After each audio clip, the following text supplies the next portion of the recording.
지금 이 순간에도 전 세계에선 정말 여러 가지 일들이 벌어지고 있잖아요.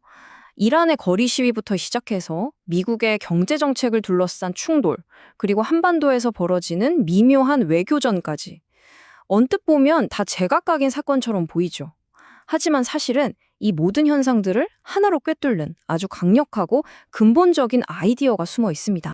오늘 우리가 나눌 이야기의 핵심이 바로 여기에 담겨 있습니다.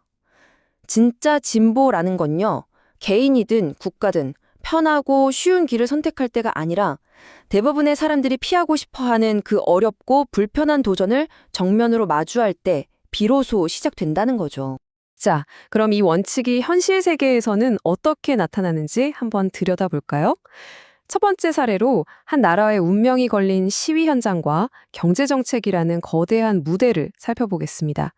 여기서 고난을 마주한다는 건 대체 어떤 의미일까요? 이 숫자 1850, 이게 대체 뭘 의미하는 걸까요? 인권운동가 통신 HRNA에 따르면요, 불과 2주 남짓한 기간 동안 이란에서 시위를 하다가 목숨을 잃은 사람들의 추정치입니다. 권력에 맞선다는 것이 얼마나 엄청난 희생을 요구하는지 정말 처절하게 보여주는 숫자죠. 이걸 보면 정말 그 대조가 너무나도 극명합니다. 한쪽에는 자유와 변화, 그리고 당장에 먹고 사는 문제를 해결해달라고 외치는 배고프고 분노한 국민들이 있습니다. 그런데 반대편에선 5일이 넘게 나라 전체의 인터넷을 끊어버리는 등 무자비한 탄압으로 응수하는 정권이 있죠. 근데 이 압박이 이란 내부에서만 그친 게 아니에요. 미국이 이란과 거래하는 제3국에 25% 관세를 물리겠다고 나선 것처럼 외부의 압력이 더해졌죠.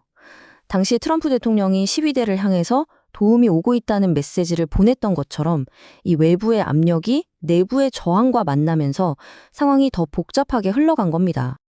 자, 이제 무대를 한번 확 바꿔서 미국 내부로 들어가 보죠. 근데 정말 놀랍게도 여기서도 아주 비슷한 구도가 펼쳐집니다. 이 말이 정말 핵심을 꿰뚫고 있어요. 금융계 리더들이 당시 트럼프 대통령에게 연준, 즉 미국의 중앙은행인 연방준비제도의 독립성은 제발 건드리지 말라고 경고하는 겁니다.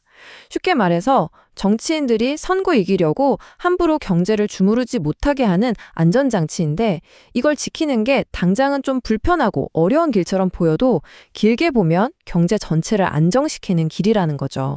하지만 트럼프 대통령의 반응은 정반대였죠. 오히려 금융산업에 대한 공세를 더 강하게 밀어붙였습니다. 여기서 말하는 스와이프 수수료라는 건 우리가 가게에서 카드를 긁을 때마다 상점주인들이 카드사나 은행에 내는 수수료인데요. 이걸 낮추자는 법안을 지지하면서 은행과 정면으로 부딪히는 아주 험난한 길을 선택한 셈이에요. 자, 그럼 다음 이야기로 넘어가 볼까요? 이번엔 기술 얘기인데요. 우리가 매일같이 쓰는 이 첨단 기술조차도 사실은 보이지 않는 대가를 치러야 하는 그런 험난한 길을 걷고 있다는 걸 보여줍니다. 여러분, 한번 생각해 보세요. 우리가 정말 매일같이 감탄하면서 쓰는 이 AI 기술 있잖아요. 이 엄청난 진보의 이면에는 과연 어떤 대가가 숨어 있을까요? 이 질문은 우리를 AI를 움직이는 거대한 인프라의 문제로 이끌어갑니다. 이 숫자 267% 정말 어마어마하죠.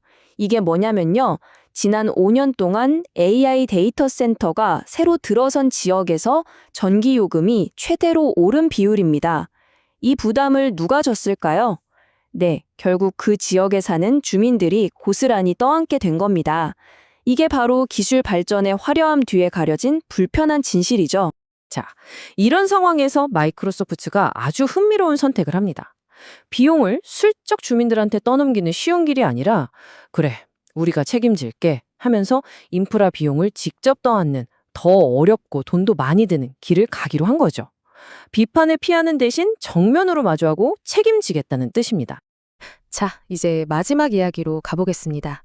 이 험난한 길의 원칙이 한 걸음 한 걸음이 마치 살얼음판을 걷는 것 같은 국제 외교 무대에서는 또 어떻게 적용되는지 한번 살펴보죠. 마지막 예시는 바로 한반도입니다. 여기서는요, 섣불리 빠른 해답을 찾으려는 게 오히려 독이 될 수 있어요. 인내심을 갖고 이 어려운 과정을 견뎌내는 게 그 무엇보다 중요하거든요. 이게 그 전략을 아주 잘 보여주는데요. 한국이 지금 원하는 건 원자력 발전에 쓸 연료를 오리손으로 만드는 우라늄 농축 권리거든요. 근데 기존에 맺은 원자력 협정을 뜯어고치는 건 정치적으로 너무 복잡하고 험난해요. 그래서 정면 돌파라는 직선 도로 대신에 시간은 좀 더 걸리고 복잡하더라도 훨씬 유연하게 갈 수 있는 별도 약정이라는 우회로를 찾고 있는 겁니다. 이야말로 어려운 길을 통해서 더 나은 결과를 찾으려는 외교의 지혜라고 할 수 있겠죠. 이제 모든 조각들이 맞춰지는 것 같죠? 이란의 거리에서부터 워싱턴의 백악관, 실리콘밸리의 거대 기업, 그리고 서울의 외교가까지 이 모든 이야기가 결국 가리키는 진실은 딱 하나입니다. 진짜 의미 있는 변화는 압박을 피할 때가 아니라 그 고난을 정면으로 견뎌낼 때 찾아온다는 것. 그리고 이게 바로 오늘 분석의 최종 결론입니다. 이 험난한 길을 걷는 진짜 목적은 단순히 성공이라는 결과물에 도달하는 게 아니라는 겁니다.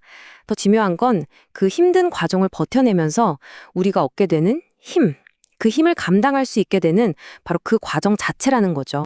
마지막으로 이 질문을 여러분께 한번 드려보고 싶습니다. 오늘 우리가 살펴본 이 거대한 이야기들이 사실은 우리 각자의 삶과도 맞닿아 있거든요. 지금 바로 당신 눈앞에 놓인 그 어렵고 피하고 싶은 길이 어쩌면 당신의 미래를 만드는 가장 단단한 길이 될지도 모릅니다. 시청해주셔서 감사합니다. 구독과 좋아요도 부탁드려요. 행복한 하루 되세요.